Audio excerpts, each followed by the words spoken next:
नमस्कार, सत श्री अकाल, जय Hind. Welcome to insightful knowledge. मैं हूं कमांडर संदीप तक। एक बार हम फिर से वेलकम करेंगे डॉक्टर केतन जोगलेकर का, जो जाने माने चार्टर्ड अकाउंटेंट हैं, हमारे चैनल पे आ चुके हैं और सभी इनको जानते हैं। तो doctor Ketan, welcome to insightful knowledge. नमस्ते धवन जी। आपके यूट्यूब चैनल के सभी दर्शकों को मेरा सादर प्रणाम। ओके, तो आज का विषय फिर से, क्योंकि आप जिस क्षेत्र में महत्वता रखते हैं उसी के ऊपर ही है, और ये है कि आप देख रहे हैं पूरे विश्व में सब तरफ उथल पुथल मची हुई है। आप हाँ, कहीं पे वॉर चल रही है, तो कहीं पे टेंशन चल रहा है, कहीं पे क्राइसिस हो रहा है।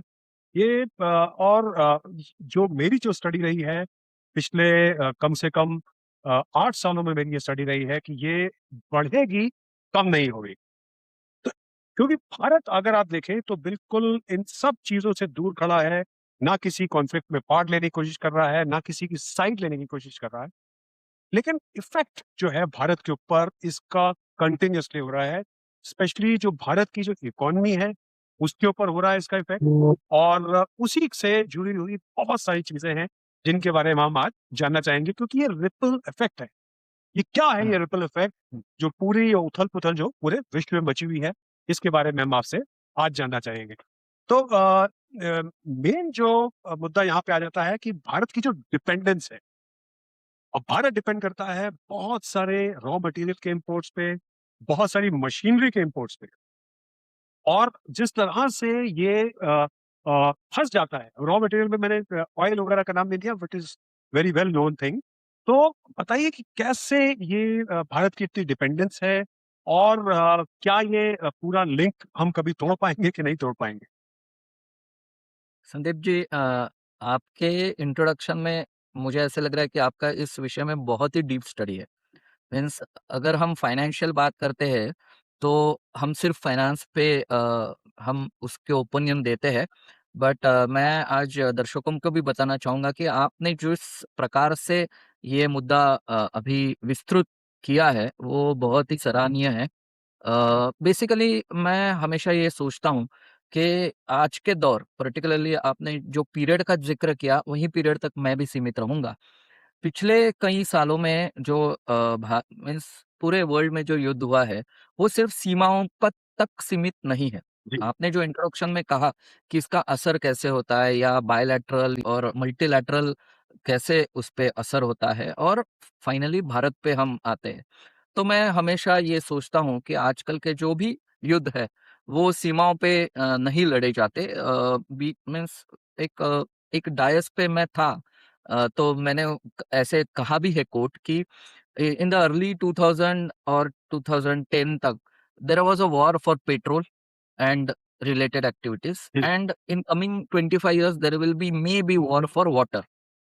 जी, अभी हम पेट्रोल तक सीमित रहते हैं, बट आगे जाके इसका एक अलग आपको दायरा भी दिख जाएगा। जी, तो कमिंग बैक टू, ये सिर्फ सीमाओं पर सीमित नहीं है। आप भी इसकी जानकारी रखते हो कि आजकल बहुत लेयर में वो ये वॉर हो रहा है, जी, और मैं हमेशा सोचता हूँ कि इसको कोई भी ऐसा रीज़न दे दे कि हाँ, ये इस कारण से वॉर हुआ है। ये हम अभी कह नहीं सकते। Even as a financial student of the profession, मैं ये नहीं कह सकता कि ये टिपिकल वॉर ये वर्चस्व के लिए है या इकोनॉमी के लिए है या भूभाग के लिए। ऐसे मैं भी नहीं कह सकता। आजकल पर्टिकुलरली लास्ट 2 इयर्स के जो भी जितने भी वॉर हमने दिखे हैं या जो भी कॉन्फ्लिक्ट्स दिखे हैं, उसमें petrol is one of the key important factor.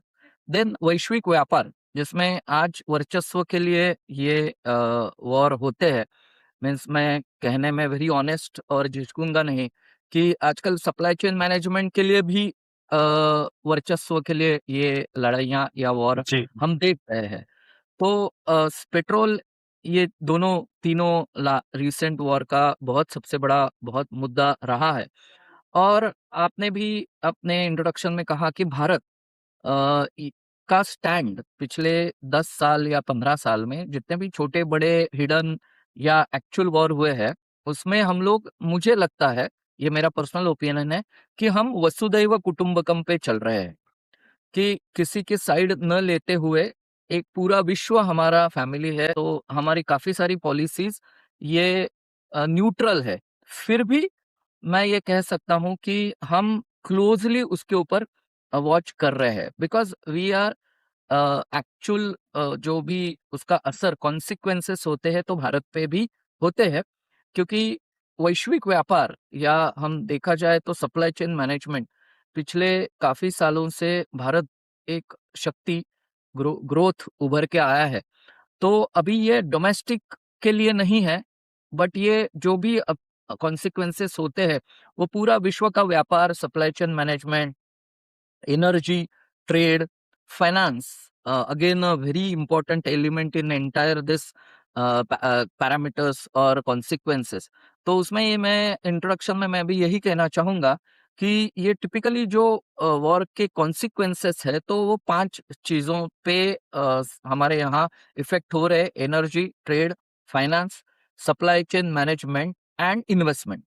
Ji, finance में अलग रखता हूँ और इन्वेस्टमेंट अलग रखता हूँ। तो ये 5 चीज़ों में हमें कॉन्सिक्वेंसेस होते हैं। जैसे-जैसे हम आगे बढ़ेंगे, यही 5 मुद्दों पे अगर हम आज एक we will throw a light, then दर्शकों को बहुत ही एक समझ में आएगा कि एग्ज़ैक्टली वॉर, वॉर के सिचुएशंस एंड उसके कॉन्सिक्वेंसेस ऑन इंडियन इकोनॉमी कैसे-कैसे होते हैं। जी। तो ये भी देखा जा रहा है कि जो बड़े-बड़े जो कॉर्पोरेट्स हैं, ये इन्वेस्टमेंट्स डिले कर रहे हैं क्योंकि सब जो है वो कहते हैं रिस्क अवर्स, वो खतरा नहीं लेना चाहते हैं किसी भी इन्वेस्टमेंट पे क्योंकि उनको क्लैरिटी नहीं है कि उन्होंने लगाया पैसा और वो डूब जाएगा। तो एक जो पूरा साइकिल है एक जो लॉन्ग टर्म इन्वेस्टमेंट का फिर उसके बाद प्रोडक्शन का, तो ये पूरा एक साइकिल है, ये पूरा साइकिल एक डिस्टर्ब सा होता दिख रहा है। और इस जो जियोपॉलिटिक्स की जो सिचुएशन है, इससे डोमेस्टिक हमारा जो इन्फ्लेशन है और बाकी चीज़ों पे क्या असर पड़ रहा है? एक तो बात हमें एग्री और समझना भी पड़ेगा कि भारत के ग्लोबल ट्रांसमिशन चैनल और ग्लोबल इकोनॉमिक सिस्टम पे आजकल कोई भी मीन्स छोटा भी कुछ अगर गतिविधियां होती है वर्ल्ड में तो उसका असर होता है। हालांकि मैं हमेशा ये economic angle, because we think about corporates, we think about business houses in India, those who are dealing with domestic as well as international trade. मैं हमेशा सोचता हूँ कि ये जो ग्लोबल इकोनॉमिक सिस्टम या एक ट्रांसमिशन चैनल है, उसको अगर ठेच पहुंचती है because due to any reason, forget about war, जी, but due to any reason, तो इट गेट्स डिस्टर्ब। तो इसका सीधा असर भारत के पर्टिकुलरली इकोनॉमी पे तो होता ही है, बट घरेलू उत्पादनों में या हम बोलते हैं सामान्य जो नागरिक है उनके ऊपर भी होता है, वो डोमेस्टिकली होता है। क्योंकि आज का पर्टिकुलर जो हम 6 महीने से देख रहे हैं, मैं एक ही आपके माध्यम से दर्शकों को बताना चाहूंगा कि जनवरी 2026 में पर बैरल रेट 71 था। जी, बिल्कुल। वो वो मई में बढ़ के 120 टू 130 तक गया। जी, अभी देखो आप, वॉर जैसे जैसे एक अनसर्टन लेवल पे चला गया, तब ये बैरल का रेट बढ़ता गया। जैसे ही जून महीने में हम मीन्स जैसे भी ये दो देशों में वार्तालाप हुई, तब वो फिर से 75 तक आ गया। और अभी पिछले ही वीक में वो $85 पर बैरल गए। आप ही सोचिए, 6 महीने में अगर इतनी वोलेटिलिटी मार्केट में है, तो इसका सीधा असर हमारे डोमेस्टिक प्रोडक्ट्स, कॉरपोरेट्स, मुनाफा, उसका वर्किंग पे होगा ही।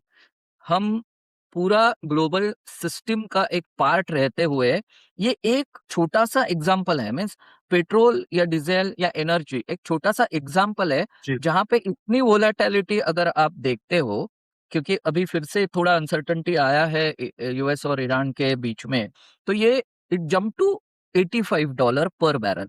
तो जी, इसकी वजह से क्या हुआ है कि अपने जो लॉजिस्टिक्स है, डोमेस्टिक, इंटरनेशनल, दोनों, या अपने ग्रोसरीज है या अपने जो भी एक हम बोलते हैं कि कंज्यूमर प्राइस इंडेक्स, जो बहुत टेक्निकल जी, वर्ड जी, है जी, जिसके ऊपर लॉजिस्टिक प्लस पेट्रोल डीजल का रेट प्लस आपका इंपोर्ट का कॉस्ट ये आता है, वो बढ़ के अराउंड 5.1 इन्फ्लेशन उसका हो गया।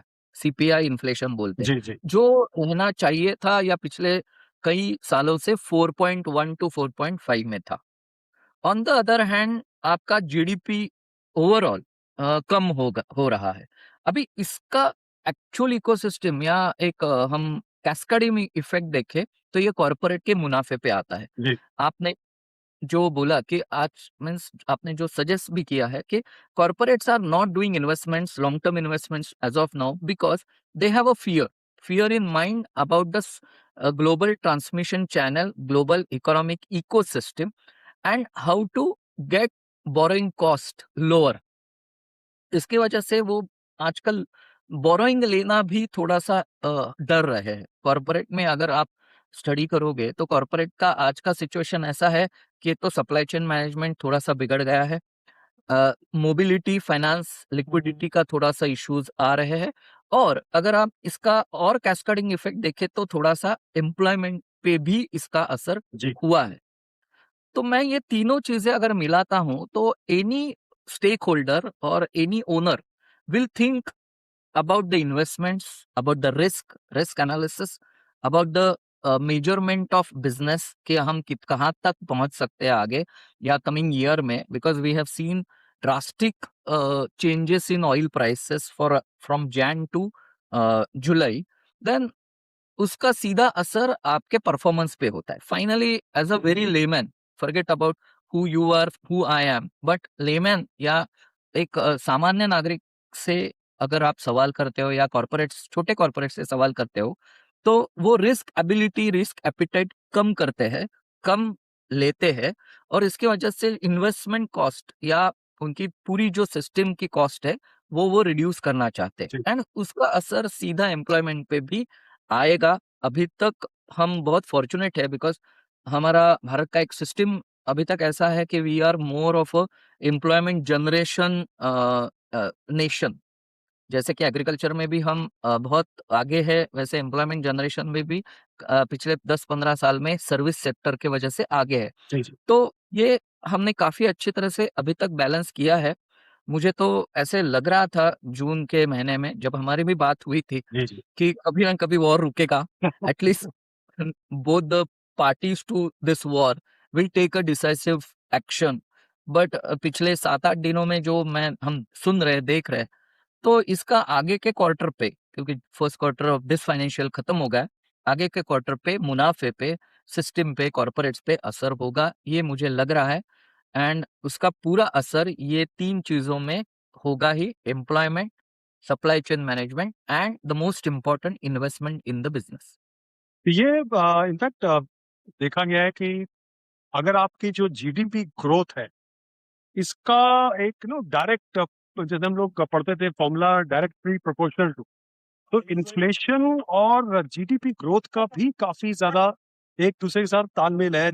और जैसे आपने बताया कि ऑयल का इंपोर्ट का, तो ऑयल के इंपोर्ट से भी बहुत ज्यादा फर्क पड़ता है। जैसे अगर 10 डॉलर पर बैरल अगर ऑयल ऊपर चला जाए, तो ऑलमोस्ट 30 to 40 पॉइंट बेसिस पे जो है इन्फ्लेशन में बढ़ोतरी हो जाती है। तो ये एक बहुत बड़ी गंभीर समस्या है भारत के लिए।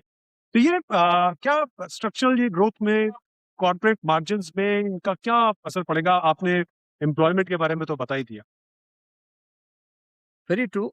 मैं तो बोलूंगा, मेरा ये ओपिनियन पहले से है कि ये पर्टिकुलर वॉर जो हुआ है उसका असर पेट्रोल प्राइसेस पे पिछले 6 महीने में कंपैरेटिव, मैंने पिछले क्वेश्चन में दिया था, वही आगे लेके जाता हूँ कि जब पेट्रोल के प्राइसेस बढ़ते हैं या जब हमारा एक रॉ मटेरियल एक्विजिशन या लॉजिस्टिक या ट्रेड फाइनेंस बढ़ता, कॉस्ट बढ़ता है, तो उसका सीधा असर इन्फ्लेशन पे होता है और उसका जीडीपी पे असर दिख ही जाता है। जैसे अभी मैं आंकड़े देखता हूँ तो लगता है कि अभी का जीडीपी हमारा 6% के करीब है, जो 7.5% होना चाहिए था, जी, या यूजुअली हम अचीव कर लेते हैं। But 1.5% in the economy of 3 to 4 trillion is a bigger sum. Means हम वो 1.5% इतना ही कैसे, तो वो अगर नंबर्स में जाए तो it is very very impactful on the entire economy. Now, if you ask me the reasons, so there I have mentioned in my earlier uh, question कि अगर आप समझो भारत एक ऐसा देश है जो 90% से अबव पेट्रोल इंपोर्ट करता है। Petrol means petroleum product, energy हम बोलते हैं। तो उसका ट्रेड 90% से ज्यादा है और अराउंड $150 बिलियन से भी ज्यादा है।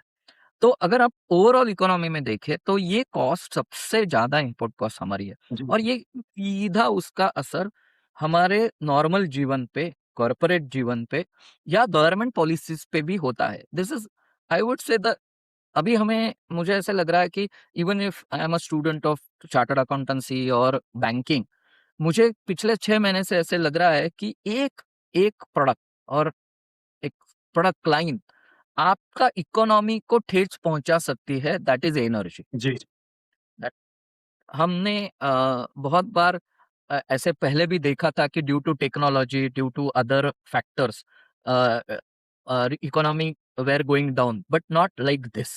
जी, जी, बिकॉज अब Y2K आया था, तब ऐसे एक फियर था जी, कि इकोनॉमी को पे असर होगा, सर्विस सेक्टर पे असर होगा, फिर हमारा फ्लड और अदर थिंग्स पे भी असर होता है।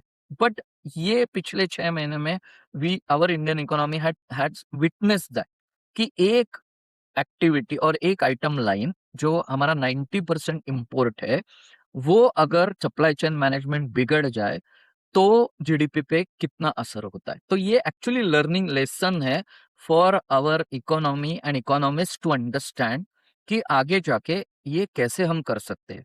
सो कमिंग बैक टू जीडीपी, मैं ये I am of this opinion कि due to this factor and relevant factors, corporates, agriculturist या इवन कॉरपोरेट्स में अगर मैं थोड़ा माइक्रो लेवल पे जाऊं, तो उसमें फार्मास्यूटिकल है, उसमें सेमीकंडक्टर मैन्युफैक्चरर्स है, उसमें केमिकल है जो हम इंपोर्ट करते हैं, जिसमें सेमीकंडक्टर बहुत इंपोर्ट होता है।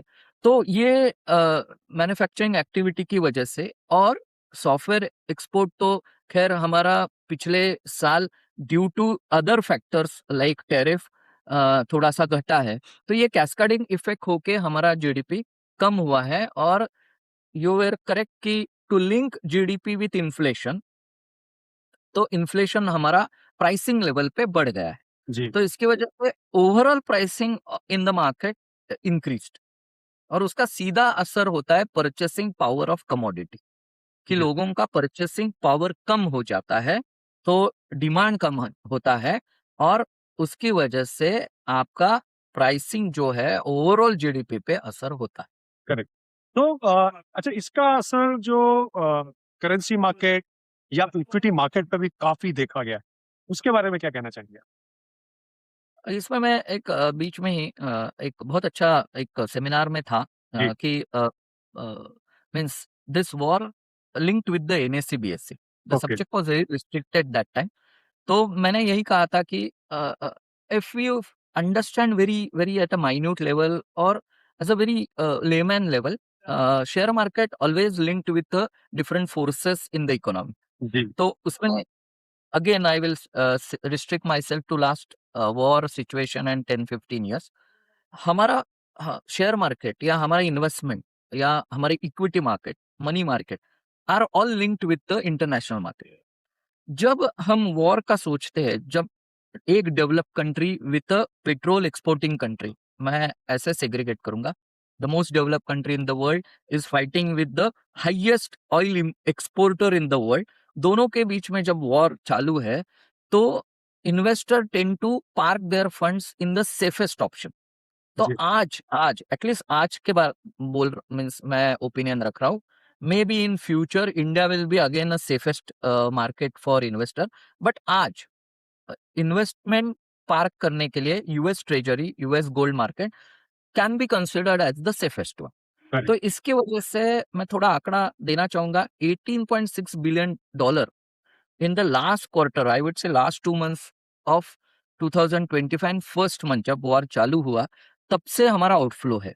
तो इसका सीधा असर आपके मनी मार्केट, इक्विटी मार्केट पे हो रहा है, because people tend to park their funds, withdraw funds from the Indian stock market and park their funds to treasury, treasury market of US and gold market of US. उसकी वजह से अगर आप देखोगे कि बीच में गोल्ड के प्राइसेस भी बहुत बड़े थे, if I link this to the gold market, बीच में बड़े थे, फिर हमने एक पॉलिसी तैयार की कि don't buy gold, means avoid Yeah. gold, buying gold. So that is again linked with the money market and equity market. तो ये तो असर होगा ही, बट फॉर्चुनेटली अगेन इसमें मैं हमेशा राइडर रखता हूं, because everything is not negative, very honestly. अभी तक जो हम बात करें कि इसका असर होता है, ये होता है, ये निगेटिव कैस्केडिंग, बट मैं फिर भी despite of this I feel FDIs या FPI are really thinking in Bharat as a investment market. Despite of this, we managed to achieve at least moderate number in this entire scenario compared to other countries who are developed or in a developing state. तो इसके वजह से yes, there are outflows from the market, but again, ये जब this May June, again share market grew and matured and to the next level. ठीक है, ups and downs will be there, but at least जो sectorial performance है, जो जी। हम banks का performance है, उसकी वजह से एफडीआईज आज भी हमारे पास ये पिछले मे बी 2 मंथ में अच्छी तरह से आए हैं। तो that is a good sign. And मैंने लास्ट इंटरव्यू में भी आपसे कहा था कि अगर ये युद्ध विराम होता है तो again India will be the best market for FDIs and NRIs even, जो बैठे हैं वो इन्वेस्ट करना चाहेंगे। तो चुनौती में भी एक अपॉर्चुनिटी दिखती है, कई बार लोगों ने ऐसा कहा है। तो आप बता सकते हैं कि इस पूरे मुद्दे को लेके जो चल रहा है उथल-पुथल, इसको क्या भारत एक अपॉर्चुनिटी में बदल सकता है? कुछ इसके ऊपर? इसमें मेरा एक एकदम मैंने बीच में एक अच्छा पढ़ा था, उसके ऊपर मैं आपके साथ शेयर करता हूँ कि जियोपॉलिटिक्स कॉन्फ्लिक्ट क्रिएट अनसर्टेनिटीज, जी, but resilient nations create opportunities. तो ये resilient nation always create opportunities. The future will belong not to those countries who avoid crisis, the जी। Future won't belong to those countries who avoid crisis, but for those who prepare for this crisis. हाँ, very true. तो मैं बोलूंगा Bharat have prepared for these crisis despite of all negativity in the market. Supply chain थोड़ा सा हमारा disturb हो गया था, मैं बोला इकोसिस्टम या इंटरनेशनल इकोनॉमी थोड़ी सी हिल गई थी। Despite of that we are preparing our self thanks to policies by Bharat सरकार, RBI and even corporates for that matter. जी, we still create opportunities for ourselves, and we still looking for a better economy in the current year. तो ये मैं हमेशा मेरा opinion रखता हूँ, this is my personal opinion, कि हम लोगों ने जो एक वे आउट निकाला है उसके ऊपर, and we are adaptable to the situation like war where our 90% import is hampered, हमारे उतने इजी नहीं हो रहे, फिर भी हम डोमेस्टिक पे जैसे आत्मनिर्भर भारत, हम आज ही हाइड्रोजन रेल, जो एक one of the I would say very nice concept. तो मेरा ऐसा कहना है कि as a economist, as a financial student, finance को हमेशा शॉर्ट टर्म में नहीं देखना चाहिए। Are we preparing for the long term effect correct. Then short term is a crux. तो मेरा ये कहना है कि despite of last 6 months, Indian policies makers have at least secured our economy not to hamper much, but instead we have given opportunities to our corporates via banking channel, via other channel, and we at least try to bring new avenues. Like हम सोचते हैं कि हमारा US trade it is still under that 91%, या जो हमारी बात हुई थी पहले जी, कि 99% work is done but it is in that 1%. But we have opened our channels to now recently to European countries, Russia, even Australia, New Zealand for जी, जी। that bilateral agreements. तो मेरा ये इसमें ऐसे एक अपॉर्चुनिटी जो हम देख रहे हैं, जो आशादायी है, मैं बोलूंगा that is very positive. And second, to align with this entire hopes, I will say हमारा जो कंपटीशन है, जो हम मैन्युफैक्चरिंग सेक्टर में या सर्विस सेक्टर में, दैट इज चाइना, जी, वो हमारे बहुत आगे है। बट फिर भी ये वॉर के समय मेरा एक पर्सनल ओपिनियन ऐसा है कि हम अभी चाइना को ऑप्शन बन रहे हैं। Correct. Due to a domestic production line, domestic system. तो ये एक अच्छी चीज हम देख रहे हैं इकोनॉमी में कि विद द इन्वेंट और with the advent of new new technologies, new new businesses who are into manufacturing activities are now preparing to compete with China. जी, Or maybe in next scenario, once the war is over, we will be enough competent on the international dais to compete with China as well as to beat in some aspect. Correct. तो ये भी मेरा ये means it may be not aligned with my profession, but it is my opinion based on study on international market. ठीक है। तो इसमें क्या कोई प्रिपरेशन की बात बता सकते हैं आप कि जो हाउस होल्ड है या छोटे जो बिजनेस है या स्टेट गवर्नमेंट है या सेंट्रल गवर्नमेंट है, किस तरह के स्टेप्स ले सकते हैं पॉइंट वाइज, या इस तरह से कुछ अगर बताएं जो हमारे दर्शक जो है उसको एब्जॉर्व कर पाए। तो पहला मैं ब्रॉडर कंसेप्ट रखता हूँ कि यूजुअली ऐसे सिचुएशन में जो सेंट्रल बैंक किसी भी कंट्री की रहती है, जो हम आरबीआई बोलते means reserve bank of India, usually वो अपने रेशोज को स्ट्रिक्ट करती है। जी, I give you simple example कि अगर उन्होंने रेपो रेट बढ़ा दिया तो that means you have lesser liquidity available in the market. That means general लोगों के ईएमआईज बढ़ जाएंगे या आपको बोरोइंग कॉस्ट बढ़ जाएगा। जी, तो ये बहुत इंपॉर्टेंट है। पिछले अगर आप देखो 3 से 4 क्वार्टर में hardly there is a variation in this rate जो हमने रेपो रेट में। तो इसकी वजह से हमारे domestically our reserve bank has assured that at least EMIs या लोन्स या जो बिजनेसमैन को, छोटे माइक्रो मीडियम बिजनेसमैन को जो फाइनेंसेस अवेलेबल है, उसका ईएमआई या उसका रेट ऑफ इंटरेस्ट ना बढ़े। That is again a significant move fantastic. Which from the banking perspective. Second thing मैं सोचता हूँ कि बैंक्स ने भी आगे आके आज बहुत अच्छे स्कीम्स लॉन्च हुए हैं, फिर भी थोड़े से स्कीमेटिक में अगर सब्सिडी थोड़ा सा ऐड करके, अगर for particularly for MSME sector, because मैं हमेशा सोचता हूँ कोई भी एडवर्स कंडीशन में सबसे जो हैम्पर होती है वो एमएसएमई होती है, ड्यू जी, to lack of capital, lack of resources. Big business houses still absorb because of their earlier profits, correct. But MSME को हमेशा ऐसे होता है कि lack of capital, lack of investment from domestic और आउटसाइड। तो थोड़ा-सा भी डेविएशन हो जाए, थोड़ा-सा भी इन ये वॉर जैसे सिचुएशन आ जाए, आगे भी कई आ जाएँगे, तो उनके लिए liquidity is a major issue.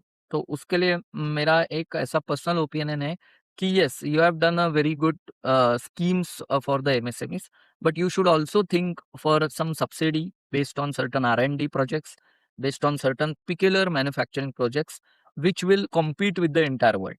तो मेरा वो एमएसएमई के मीन्स पूरा एमएसएमई का जब स्टडी करते हैं तो मेरा ऐसा एक सुझाव रहता है कि central government should come up with that for a particular sector.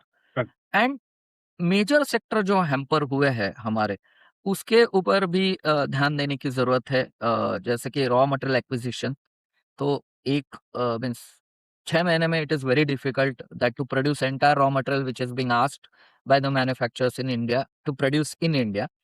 तो वो थोड़ा-सा आगे जाके प्रिपेयर करना पड़ेगा हमें। और जो प्राइस लेवल है एग्रीकल्चर सेक्टर में, उसको कंट्रोल करने की थोड़ी ज़रूरत है। As a economist and financial student, agriculture being a very important role to play in the entire economy, I will suggest कि एग्रीकल्चर प्रोड्यूस पे या एग्रीकल्चर सेक्टर में अलग अलग एवेन्यूज पे ध्यान देने की जरूरत है और वहां पे प्राइस कंट्रोल की हमें ज्यादा जरूरत है। एंड फाइनली आई विल से service sector which is the revenue making sector for last 20 years, कि जो हम एक्सपोर्ट करते हैं जिसका हमें सीधा फॉरेन एक्सचेंज पे ये पॉजिटिव असर दिखता है। जी, तो उसके लिए भी मेरा ये पर्सनल ओपिनियन है कि डोमेस्टिकली या even at a government, state government तो काफ़ी कम रोल है, बट सेंट्रल गवर्नमेंट में ऐसे पॉलिसीज़ बनने चाहिए to enhance exports, to promote exports with a different dice, with a new nations, with a new avenues and with new partners. जो कि मैं सोच रहा हूँ कि ये पिछले 6 महीने में जितने भी नेशंस ओपन हुए हैं हमारे लिए, जितने भी बायलैटरल जापान है, Japan is one of the best partner can be for technology exchange and other exchanges. तो ये बहुत इम्पोर्टेंट है कि हमने वो प्रिपरेशन शुरू करना चाहिए correct. To promote service industry at a world level and compete with the best quality service providers of the world। तो इन नटशेल मैं संदीप जी आपको यही कहूंगा कि despite of all this shortcomings और I would say supply chain management के obstructions, फिर भी अगर हमने डोमेस्टिकली थोड़ा सा सेविंग्स या सेंट्रल गवर्नमेंट में भी थोड़ा सा प्रोएक्टिवली जो वो कर रहे हैं, अगर और उसमें प्रोविजनिंग करते हैं to support financial assistance to MSME salaried people by way of taxation, तो मैंने तो पूरा कवर कर दिया I think. As if I am giving budget कि ये हो सकता है, वो हो सकता है, इम्पोर्ट ड्यूटी कम हो सकती है, तो वो हम राजनेता पे छोड़ देते हैं। But at least as a student of Yeah. Profession ये साल में एटलीस्ट हमें वो करना होगा for the safety and security of the people of this nation.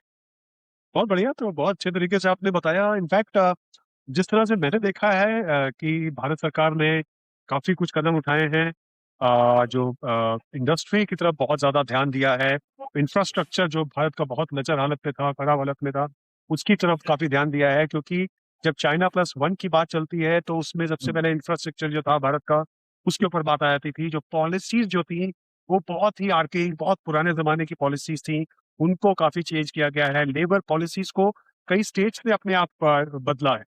फिर करेक्ट, सप्लाई चेन्स में डाइवर्सिफिकेशन किया गया है। इस समय ऑलमोस्ट 40 कंट्रीज, हमने अभी ये 4-5 करेक्ट, देशों से जहाँ से क्रूड ऑयल आया था उससे नहीं, हमने बहुत ज्यादा डाइवर्सिफाई किया है। तो आपने देखा होगा कि भारत के राजनयिक जो थे वो साउथ अमेरिका से लेकर स्कैंडिनेवियन कंट्री से लेकर ऑस्ट्रेलिया और न्यूजीलैंड और इंडोनेशिया, सब तरफ जा रहे थे और अपना जो एक डाइवर्सिफिकेशन का एक जो नेटवर्क था उसको क्रिएट कर रहे थे।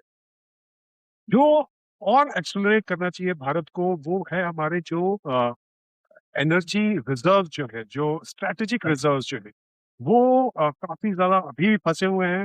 एंड क्योंकि ये स्ट्रेटेजिक मामला है तो उसमें कोई भी आपको अगर लैंड कहीं पे एक्वायर करना है तो उसको रोका नहीं जा सकता है।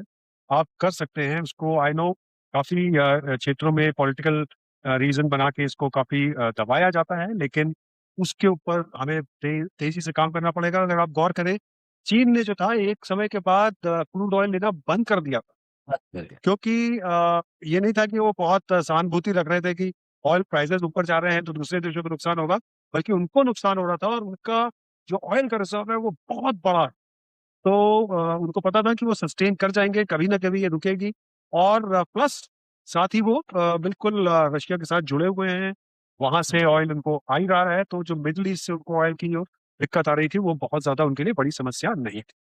तो right, thank you so much once again doctor Ketan, आपने बहुत अच्छे तरीके से एक काफी मुश्किल सब्जेक्ट है, क्योंकि इकोनॉमी और इंटरनेशनल लेवल पे और उसको भारत के संदर्भ में बताना एक बहुत मुश्किल काम होता है। और मुझे लगता है कि ये जनता को और हमारे देखने वालों को बहुत पसंद आएगा, क्योंकि किस सिंपल लैंग्वेज में आपने बताया और उनको समझाया। तो thank you so much for watching. नमस्कार, सत श्री अकाल, जय। Thank you for inviting me. जय हिंद। नमस्कार।